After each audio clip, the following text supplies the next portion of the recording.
Fala galera, sejam bem-vindos ao canal do Professor Gênesis. Estou aqui com vocês para mais uma videoaula para a aula de distribuição eletrônica. E nessa aula nós vamos ver aqui sobre teoria atômica de Rutherford-Bohr, as camadas eletrônicas e diagramas de energia de Linus Pauling. Então dessa vez temos uma novidade, estreamos agora com uma vinheta. Então solta a vinheta para a gente começar mais uma aula.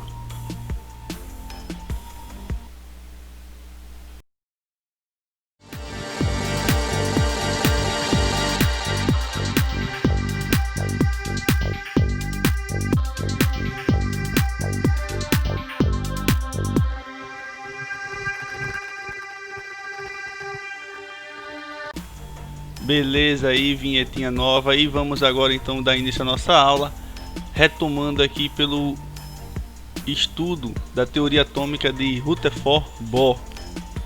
Bom galera, é o seguinte, só para a gente relembrar, né? Rutherford, ele identificou que o átomo teria duas regiões, a região interna, o núcleo, né? E a região da eletrosfera, onde os elétrons estariam. Beleza. Bohr complementou esses estudos estudando justamente a eletrosfera. Então, uma das coisas principais do estudo de Bohr foi o seguinte: o salto quântico, tá? Que seria isso?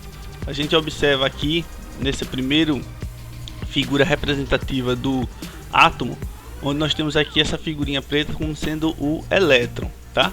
E aí ele identificou que o elétron, ao absorver energia, ele salta de um nível de menor energia, de uma camada com menor energia, para uma de maior energia, tá? Então isso aí foi chamado de salto quântico. Então, como a gente pode ver aqui, ele sai daqui e vem para cá quando ele absorve energia, sai de um nível de menor energia para um de maior energia.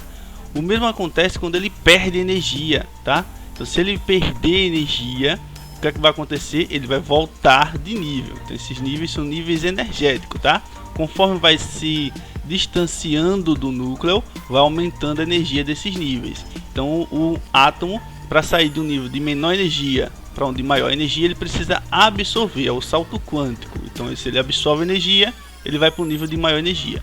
Se ele perde energia, ele volta para um nível de menor energia. Só que o que acontece aqui, esse retorno acontece a órbita, né, ao nível de menor energia, acompanhado, quando ele perde, ele está liberando essa energia na forma de luz. Então o átomo, ao perder energia, ele libera essa energia sobre a forma de luz, é chamado de fóton, tá? E aí o que é que a gente pode observar então? Ó, na prática, a gente consegue observar isso através dos fogos de artifício, né? A gente percebe que os fogos de artifício acontecem de maneira de cores diferentes, né? A gente tem essas explosões e a gente vê cores diferentes das explosões. Isso se dá justamente a essa emissão de energia por parte do elétron. Porque o que acontece num fogo de artifício? Vai ter lá um material, uma substância além da pólvora. Esse material então ele vai explodir. Então no momento da explosão, tá, você está dando energia para aquele material. Então o elétron vai absorver aquela energia da explosão. Só que instantaneamente ele já vai, então ele não fica com essa energia guardada, ele perde essa energia. Então ele libera essa energia e a gente vê uma coloração. A depender do material, a gente vai ter cores diferentes, como vocês podem ver aí, alguns materiais queimando de uma forma diferente, porque aí eles estão liberando a energia que ele absorve da chama, né, absorve do calor e libera já imediatamente. Então por isso que a gente vê materiais que queimam com colorações diferentes. Então nessa tabela aí tem alguns materiais, alguns elementos químicos são diferentes, por isso que a gente vai ter regiões de elétrons com cores diferentes, né? E aí a gente vai ter cada um queimando com sua própria coloração, tá? Um exemplo também que a gente pode lembrar de nossa casa é nos interruptores, nas tomadas, né? Ela tem um material que vai acontecer o mesmo princípio. Quando a gente tem a luz acesa, né? Então esse material do interruptor, ele vai estar recebendo energia. Quando a gente apaga o interruptor, apaga a luz, o que é que vai acontecer? Se você observar e olhar para o interruptor, você vai ver que essa região vai ficar com um pouco mais de destaque. Por quê? Porque agora os elétrons desse material aqui, que absorveram toda aquela energia da luz, eles agora vão emitir de volta, e a gente consegue, isso já é feito propositalmente, que é justamente para no escuro você conseguir identificar onde está o interruptor, onde está a tomada. Então aí você vai conseguir visualizar facilmente. Então isso aí é tudo fruto do princípio estudado por Bohr, que é esse princípio onde o átomo, o elétron de um nível, ele pode absorver energia e subir de nível, e aí ele perde essa energia que ele não consegue manter e ele emite luz quando ele perde essa energia, tá bom? Então vamos ver aqui as camadas eletrônicas estudadas por Bohr, tá? Então a gente tem o núcleo, aquela região central onde estão os prótons e os nêutrons, e nós temos então os elétrons nas regiões, nas camadas eletrônicas. Então a gente vai ver aqui a primeira camada eletrônica é a camada chamada de K. Então nela é o primeiro nível de energia. O que é que vai acontecer? Vocês não estão vendo aí que tem K1 e 2. O que é isso aí? K é o nome da camada eletrônica, 1 é o nível de energia e 2 é a quantidade de elétrons que cabe nesse nível. Então no primeiro nível só cabe apenas 2. Então a gente vai ter o seguinte: no segundo nível, que é a camada L, cabem 8 elétrons, e assim vai. No terceiro nível, camada M, cabe 18.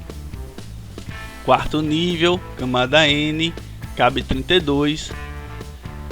Quinto nível, camada O, também cabe 32. E aí vai agora decrescendo. Camada P, sexto nível, cabe 18. Camada Q, sétimo nível, cabe 8, tá? Então esses são os níveis de energia e camadas eletrônicas para os átomos que a gente conhece atualmente. Teoricamente, ou seja, na teoria, pode haver mais níveis de energia, só que até hoje não se conhece átomos que ultrapassaram esses níveis de energia aí, tá bom? Só temos até esse daí, até a camada eletrônica Q, que é o sétimo nível de energia, com essa capacidade de elétrons que a gente está vendo aí, que são 8, tá bom? Então, dentro de cada nível de energia existem os subníveis de energia. Então é o seguinte: as camadas, que são os níveis de energia, é como se fosse uma caixa grande, e dentro dessas caixas tem mais caixinhas, que são chamadas de subníveis. E esses subníveis também comportam os elétrons. Os elétrons estão dentro dele. Então existe o subnível S. Esse subnível S ele pode comportar no máximo 2 elétrons. O subnível P pode comportar no máximo 6 elétrons. O D comporta no máximo 10 e o F comporta no máximo 14 elétrons. Então esses são os subníveis, ou seja, estão dentro dos níveis. Então é como se você for imaginar: o nível é uma caixa grande, o subnível é uma caixinha menor que está dentro dela. E aí, se você for guardar alguma coisa, você vai guardar primeiro na caixinha menor. Automaticamente, se você tem duas caixinhas pequenas dentro de uma caixa maior, tudo que está ali dentro é da caixa maior, certo? Mas a gente tem uma divisão aí nessas caixinhas aí, que são essas caixinhas S, P, D e F. Então cada nível pode conter esses subníveis aí. Vai depender o que? Da capacidade que a gente possa ter do subnível estar nesse nível de energia. Se a gente for fazer uma relação, você já pode ver o seguinte: por exemplo, no nível K, certo? Que é o primeiro nível de energia, que ele só pode ter no máximo 2 elétrons. Obviamente que ele só vai ter o subnível S. No nível L, que ele pode ter 8 elétrons, ele vai ter os subníveis S e P, porque se a gente somar os 2 daqui com os 6 daqui, a gente vai ter então 8 elétrons no total. E assim vai, como a gente vai ver nessa distribuição de elétrons de acordo com os níveis de energia. Então, para estudar a distribuição eletrônica e saber a sequência correta, nós vamos ver aqui então essa distribuição eletrônica através do diagrama de Linus Pauling, tá? Linus Pauling foi o cientista que desenvolveu esse método através de cálculos matemáticos, e aí ele soube então qual é a ordem crescente de ordem de energia, ou seja, qual é aquele nível de menor energia e qual é o de maior energia. Então é feito nessa maneira aqui, ele desenvolveu esse sistema com diagramas e setas. As setinhas é só para a gente compreender qual é a ordem. Então o primeiro nível vai ser esse aí, ó. O 1S2 é o subnível de menor energia. Então ele é o primeiramente a ser preenchido. Como assim ser preenchido? Cada átomo a gente viu que tem uma quantidade específica de elétrons. Então, a depender, tem átomo com 20, tem átomo com 15, tem átomo com 70, tem átomo com 2. Então o que acontece? A gente pega essa quantidade e distribui nesses níveis para saber quais os níveis de energia desse átomo e qual os subníveis de energia desse átomo. Então vamos supor, o hidrogênio que tem 2 elétrons, ele vai ter essa distribuição aqui, 1s2. O hidrogênio que só tem 1, ele vai ter 1s1, porque ele só tem um elétron, então ele só vai ter um elétron nesse subnível S. E assim vai, conforme for aumentando o número de elétrons, a gente vai passando para outros níveis de energia. Então na próxima, se passou de 2 elétrons, aí vai vir para o segundo, então 2s2, depois vai ser o 2p6 e assim vai. Conforme vai se tendo elétrons, vai se preenchendo esses níveis de energia. Então a gente vai ter aqui essa ordem correta. Então depois do S2, 3p6, 4s2, depois sobe lá 3d10, 4p6, 5s2, e aí vem descendo de novo, aí sobe e desce, sempre nessa mesma rotina até não se ter mais elétrons a ser preenchido, tá? Isso aqui é visualizando um número total de elétrons que um átomo pode ter, mas cada átomo a gente sabe que vai ter seu número próprio de elétrons, 20, 23, 25, 60, então a gente distribui até que se chegue ao número de elétrons que ele venha a possuir, seguindo essa ordem, tá certo? Começando do 1s, passando por 2s, 2p, 3s e assim vai, tá? Vamos ver um exemplo então de como seria feito isso aí. Temos aqui o exemplo de 3 átomos, magnésio, cloro e ferro. Vamos colocar aqui então como seria essa distribuição.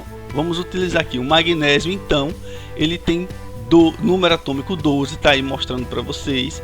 Se ele tem número atômico 12, ele tem 12 elétrons, né? Que ele é neutro, porque não tem carga nem positiva nem negativa, então o número de prótons dele é o mesmo número de elétrons. Se ele tem número atômico 12, é porque ele tem 12 prótons. Se ele é neutro, ele também terá 12 elétrons. Então vou botar aqui o diagrama do lado, só para a gente ter ideia de como vai ser o preenchimento, tá certo? Então vamos lá. Pegando a ideia do diagrama, o primeiro nível de energia é 1s, que cabe 2. Então a gente coloca aqui 1s2, ou seja, 12 elétrons, 2 já estão no primeiro nível, no subnível S. Então agora faltam mais 10 elétrons, né? A gente já colocou 2 no primeiro nível, vamos preencher os outros. Então depois vai ser o 2s, que também cabe 2. Então a gente já tem 4, faltam 8 ainda. O próximo, depois do 2s, é aqui, ó, o 2p, né? Vai subindo e descendo. Então 2p cabe 6. Então 2p cabe 6. Então a gente já botou mais 6 aqui. Ficam 10. E para finalizar, 3s2. Então, se a gente for contar aqui, ó, 2 mais 2, 4. Mais 6, 10. Mais 2, 12. Pronto, terminou. A distribuição foi feita. Então a gente percebe que o magnésio tem um nível, 2 níveis, 3 níveis de energia. Esse é o terceiro nível de energia, que é o último, né? Então esse é o terceiro nível de energia. Então o magnésio tem 3 níveis de energia, tá certo? Sendo que o 3s2 ele é o último nível dele. Então o que acontece? O último nível de energia a gente chama de camada de valência, tá certo?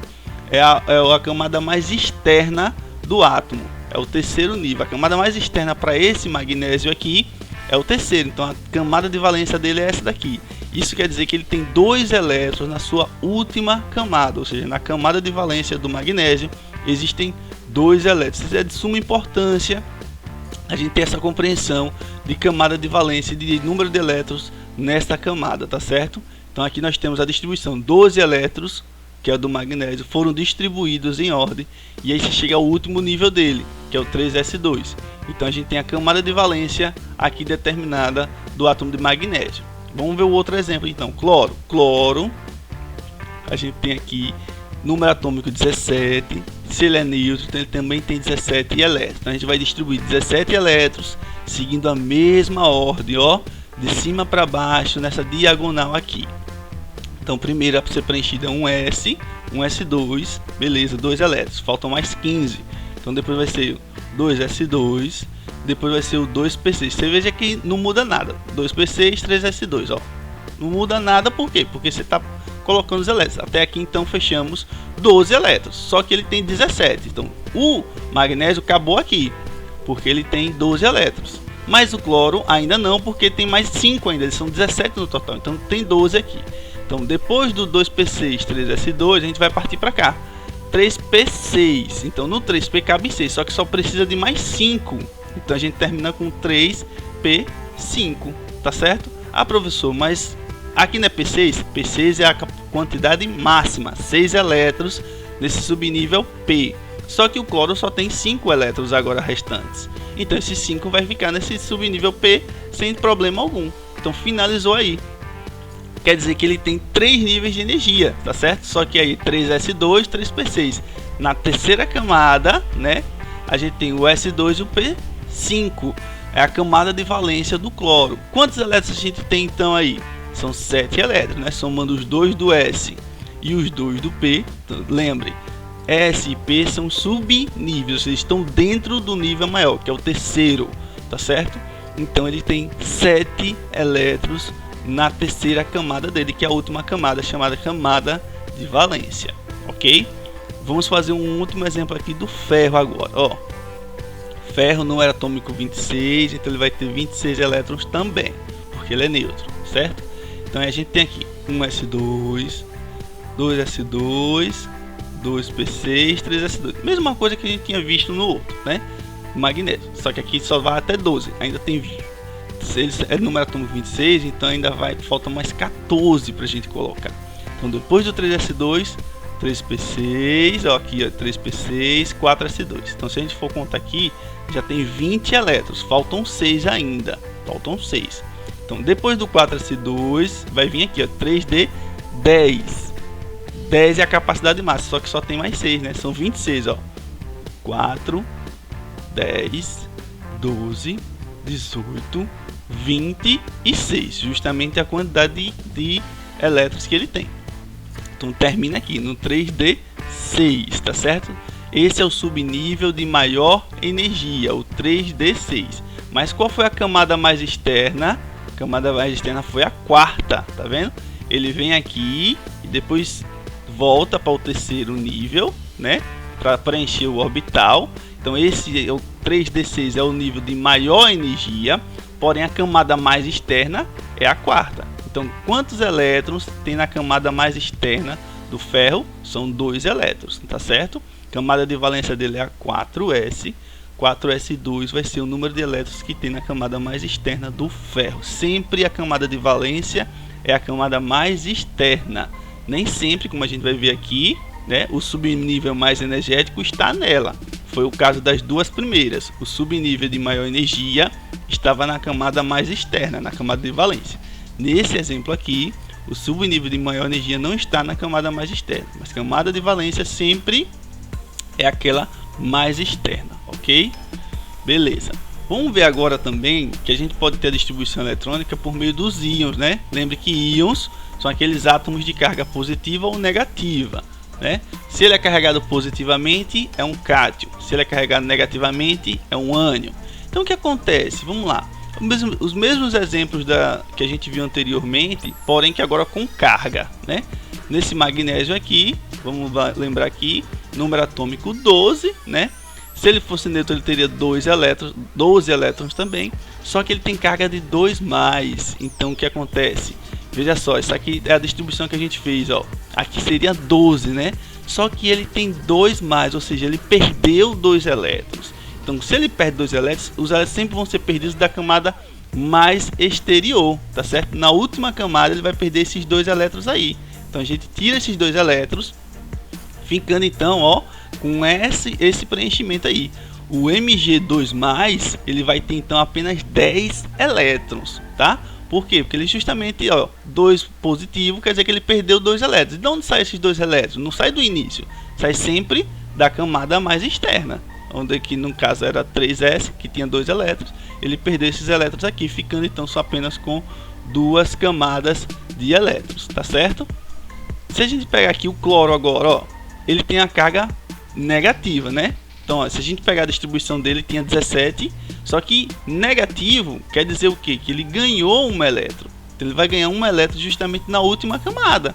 Essa última camada aí, 3s2, 3p5, ele vai ganhar mais um elétron. Então, lembra que a gente viu que no P cabe 6, só que ele só tinha 5? Ao ganhar 1, ele vai preencher então e vai ficar 3P6, ó. Entrou um elétron justamente sempre na última camada. Se é para perder, perde da última. Se é para ganhar, ganha na última.